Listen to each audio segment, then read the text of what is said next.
Hey guys, I've just woken up and I'm in my kitchen having some tea, and I'm in the mood to talk some astrology today, and perhaps it's because Jupiter is right on my Mercury, so I'm in the mood to pontificate. So here's the thing, people, each astrologer has their own style, and we should really kind of celebrate this wonderful, amazing fact that the way that astrology comes through a person is so unique that each of us will engage with this beautiful intuitive science, this beautiful intuitive art in a completely different way, because the astrology has to kind of come through the personality of the astrologer. And I think that's something that we ought to sort of celebrate and not be too concerned about, that there are different sorts of ways of doing this thing, and that each astrologer has their own style, their own flair. Astrology is an art. It's an intuitive art. It's a scientific system, but it's also a beautiful, logical, intuitive art. So it's going to be practiced by an artist, and an artist will lend their own spin, will put their own spin rather on it. So we ought not to be too concerned about trying to make all astrologers the same, or trying to demand that they do things in the same way by sort of declaring that there is just this one sort of standard and that we ought to all aspire to do it the one way. It doesn't work like that, and I don't think it should. Some people like to use whole sign house systems, the whole sign house system, and that's fine for them. The thing is that people, anything that's really important in someone's chart is going to be revealed. It's going to come to the surface, whichever way you want to slice up that chart. The major life themes, I believe, will come to be understood, whichever way you decide to slice up that chart. So we ought not to argue with each other about some of these differences in method, because they're beautiful. They're really just amazing. And I think that we can really learn from each other. And I think that it's just a wonderful sort of thing to celebrate. Yes, anything that's important in a chart is going to come up whichever way you slice it. So you can have a cake. You can slice the cake into 4 pieces, or 12, or 13, or 14. It's still the same cake. So the essential substance of the chart is going to make itself known, whatever system you are using. And that's the beauty of it, that we can put on different lenses to emphasize different things, but still give a person who needs some guidance something sensible and intelligent and meaningful and useful to hold on to. Having said all of that, though, I do have my own views about what are less sound approaches in astrology and what are more sound approaches. So these things are as a result of my own personal experiences, my goals, my outlook, my worldview. So those things condition how it is that I come to the subject. And I do think that there are better ways of doing things and worse ways of doing things. So the thing is that I find that astrologers can get very distracted by the latest technique, or what I would deem to be things that are just more distractions, right?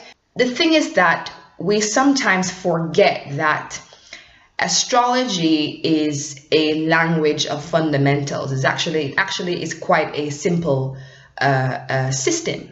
So we ought to, in my view, sort of really focus on the essentials, in the sense of always leveling up our understanding of signs and planets and houses and aspects. So in my view, it's about deepening our ongoing relationship with the signs and planets and houses and aspects, because we sort of absorb astrology in this kind of upward spiral. We're constantly leveling up our understanding, and it goes in this kind of upward spiral. Yeah, so we're constantly leveling up our understanding and appreciation of astrology based on our own consciousness, experience, wisdom, etc. So it's always this work in progress where maybe in year 1 of astrology, your appreciation of Taurus and Mars or whatever it is may be at one level, but at year 5, you have a much more expanded experience or understanding of those fundamental principles of Taurus or Mars Aries. It's a kind of work in progress all the time, but it's about deepening our relationship to those fundamentals, because the thing is that the fundamentals continue all the time to reveal themselves to you. The fundamentals in astrology continue to make themselves known to you. That's why I always say that astrology is a constant reflection. It is a constant meditation. You know what I find really interesting? A lot of astrologers tend to want to go to the most kind of complicated configuration to explain something. So they get very convoluted, because I feel that they do that because they are not grounded or as grounded as they could be in the fundamentals. So they want to explain something and they might just completely confuse a client with all of this sort of language. But perhaps the very simple reason that somebody is displaying Virgo-like needs is because their moon is focused in the 6th house. So sometimes it's like, if we're not being complicated, we think it's not good astrology. But if we're just being quite simple and adhering to the elemental emphasis in someone's chart, something as simple as, is this person more watery or fiery or earthy? If we're not getting complicated, we almost think that it's not worthwhile astrology. But astrology is I think at its heart very simple. It's like the building blocks of a language are very, very simple. Yes, but how we put that together may be more complex, but you have to get those fundamentals. So we ought not to always be reaching for the dazzling astrology, the this is conjunct that, grand trine, this, that, and kind of getting into a whole host of factors when we can sort of often look at what is most obvious and, what is the simplest thing. If someone has a lot of planets focused in the 3rd house, they're going to look like, in some respects, in many respects, a Gemini. They're going to be focused on assimilating data and communication. So we don't have to sort of go to a very complex configuration all the time to explain things. So it's about learning. There we go. The phrase just came. There is a certain elegance. Thank you, brain, for that one. There is a certain elegance of simplicity in astrology, that the simpler we are, in a sense, the more elegant the astrology can be. But we get to that elegance when we have immersed ourselves over years in deepening our understanding of those fundamentals. So we have an elegant way of expressing things because we understand what we are dealing with at a very kind of basic level.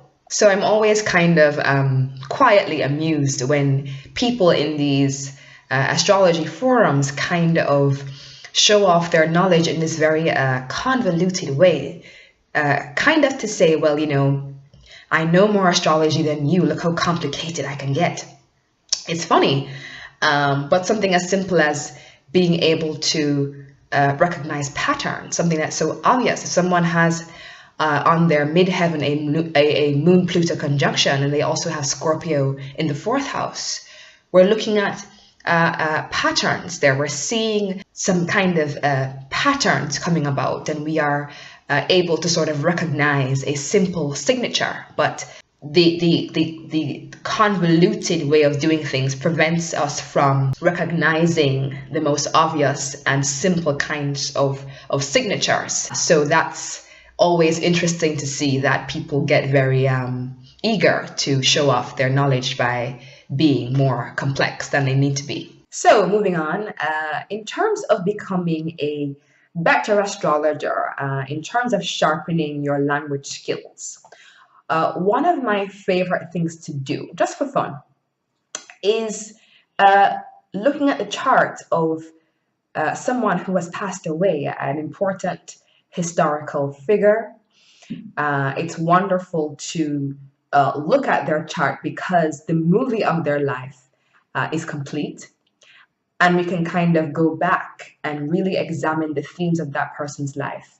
And it's always a worthwhile and fun exercise to do that. Sharpens up your skills and sharpens up your astrology, and it's a wonderful exercise to do just out of curiosity and interest. So it's always fun to do that, and I certainly plan to work with a few of my favorite charts when I teach this business of recognizing patterns in astrology. So one of my favorite charts is Fidel Castro's chart. It is just this amazingly, it's like astro porn. Yeah, it's like astro porn. It's like you will get off on that chart. It's just the most delicious, wonderful chart. So that's one of my favorites. I love Edgar Casey's chart. So those are two charts that I like to work with in terms of teaching and in terms of just how they are just wonderful examples of astrology in action. So a worthwhile thing to do. Just, it doesn't matter whether you are beginning, intermediate, or advanced. It's just you're still immersed in this language, and looking at charts of people who have passed on is a fantastic way to just become better.